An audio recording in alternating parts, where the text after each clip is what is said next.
Strategic management is the process of setting long-term goals and allocating resources to achieve a competitive advantage in the marketplace.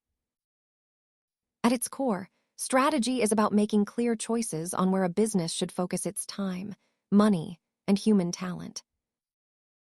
While tactical decisions happen daily, strategy focuses on the big picture, often looking 5 to 10 years into the future. The process moves from analyzing the current environment to formulating a plan, executing it, and finally measuring the actual performance outcomes.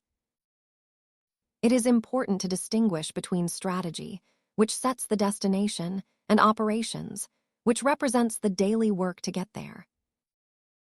Companies that implement formal strategic management typically see higher efficiency and better alignment across their departments compared to those that do not.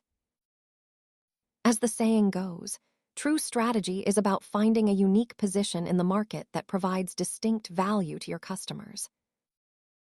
Understanding these frameworks helps you evaluate how businesses create value. Thanks for watching, and see you in the next lesson.